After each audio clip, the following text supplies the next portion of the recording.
The following is a presentation of the Eagles Sports Network. Back on the Domino's post-game report. Carson-Newman victorious over the Newberry Wolves by a final score of 24 to 14. Delighted to have in the box a very damp, albeit victorious, Mike Clowney. Mike, congratulations. First win over a ranked team. Program win 650. The 80s team was back in town. But let's talk defensive efforts. My goodness, no first downs allowed from the middle of the second quarter on. What'd you see out of your team today? You know, it's crazy. I didn't even realize that until somebody told me in the parking lot walking over here. But, man, just those kids' effort and resilience, you know, it's been points and times to where, you know, we talked about, you know, a couple of weeks ago playing here at home. I know that was a disappointment for them, just kind of the performance. But just kind of watching them grow and develop like the last 2 weeks against two really good football teams, you know, I think it's a testament of who we can be. You told Leanda at the halftime break you wanted offensive consistency, and it doesn't get much more consistent than a 13-play, 78-yard drive that takes 7:31 off the clock to put you ahead with 5 minutes left in the fourth. What did you see from your team on that go-ahead possession? You know, it's one of those things like our kids really believed that, you know, we were going to win this football game. And, you know, once they got the ball, I mean, we knew if we were going to win it at some point, we got to put points on the board. They had a couple stops in there. I think that they felt like we could have moved the football. But, you know, just kind of watching them pull together on the sideline and kind of be determined that, you know, we're going to go move the football and put points on the board, give us a chance to win there. Just 17 yards of offense for Newberry after halftime. Now, granted, Dre Harris, he got hurt on the first couple of drives. Pete Elmore went out middle of the third quarter, their second string. This game was on Braden Phillips' shoulders, the third-string quarterback. Didn't let him get comfortable, though. You know, I think that's something that, you know, for them, I mean, any football team, when you get to your third quarterback, I mean, I think it's tough. But a testament to our kids, you know, we still kind of stayed in gaps. We still fit stuff up. You know, we didn't make the mistakes that we made before to kind of give them an opportunity to win the game. This thing could have gotten out of hand. You were down 14-0. Tried a 56-yard field goal. That got blocked. 7 points the other way. Break down the response from this team over the final 38 or so minutes of this one to be so utterly dominant in the response to that adversity. You know, I think that's one thing we talked about at halftime, personality. I know my personality, I'm not like just a bubbly, enthusiastic, exciting guy all the time. You know, I just kind of take the hard with the slow, the fast with the slow, and just kind of move on. And, like, you know, that's what we needed in a football game like this. You know, they go down and score. You know, I think the worst thing that happened to us in this game, right, may have been the best thing that happened to us in this game, you know, to where we got the field goal block. You know, we're sitting in an awkward situation. It's 4th and long. You know, do you punt and try to pin them in, or do you go for the field goal? We got a guy that's capable of making it. We're playing number 17 in the country. If you got a chance to get points, you go get them. But we get it blocked, and they go score. But the thing that I think we talked about at halftime was, like, you know, that was something that we created. You know, they scoop and score, but it wasn't like they were consistently moving the football and putting themselves in position to be ahead of the game. So that's where we felt like if we came back out, you know, put points on the board, get back to 0-0, and then just start the game completely over, and that's what our kids were able to do. Ivan Corbin was only 5 of 15 through the air today for 46 yards, but you talked pregame show. I asked you, who did you want to see step up? One of the names you tossed out was Ivan Corbin.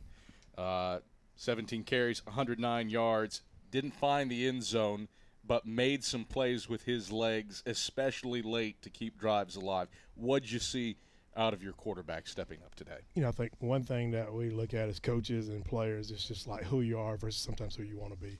You know, the best thing Ivan has is he's super athletic and he's super fast and he can run.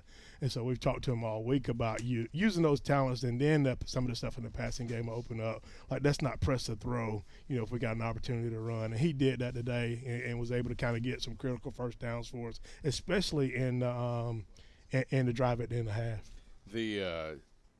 The thing about playing Newberry, and granted, I know things are a little bit different offensively, playing Newberry through the years has always been so difficult to move the ball on the ground. They came into this game 5th in the country in rushing yards allowed, averaging 50 per game. You rush for more than 300, something that you haven't done against Newberry since 2014.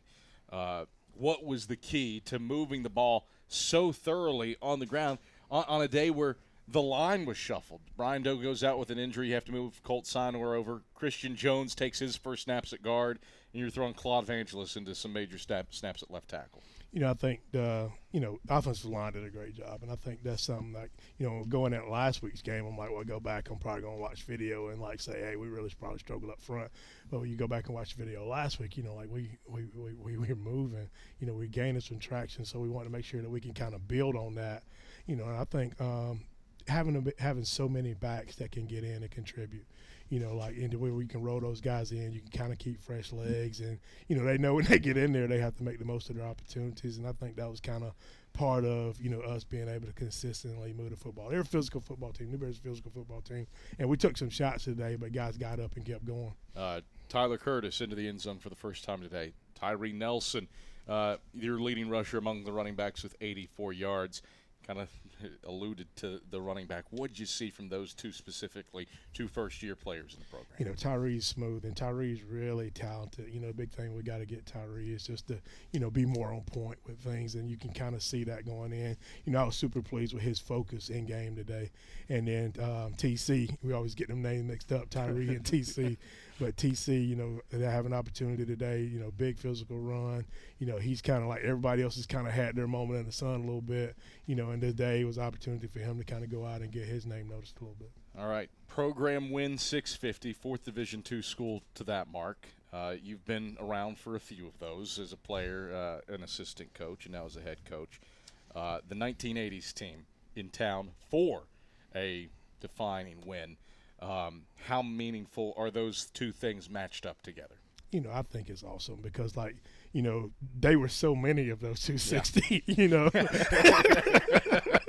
So, to be able to cross that threshold with them here, I think it was exciting. I was able to spend time with those guys last night and just to watch that brotherhood.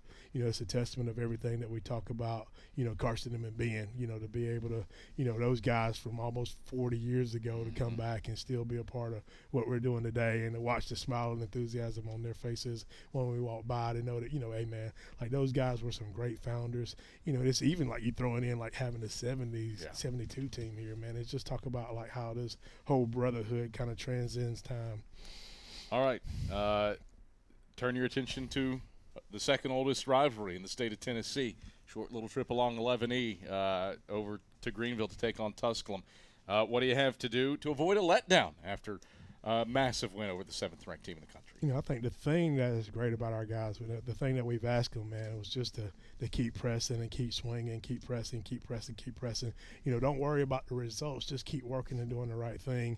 And so, that doesn't stop, because we won a football game today. The thing that we talked about from the very beginning is doing that, every day for this entire season.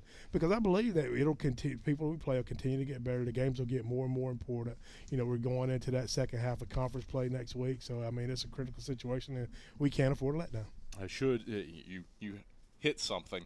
It's division play that decides who goes to the SAC title game. And you're right, that does begin next week. Just something to be mindful of, not just the coaches, you guys know that, but for fans moving forward.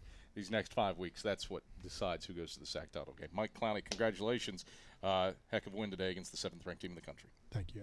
That's Carson-Newman head football coach Mike Clowney. Domino's postgame report rolls on. We check in with Alonzo Houston, Caleb Goins, Tyree Nelson, Ivan Corbin. All that ahead when we come back after this on the Eagle Sports Network.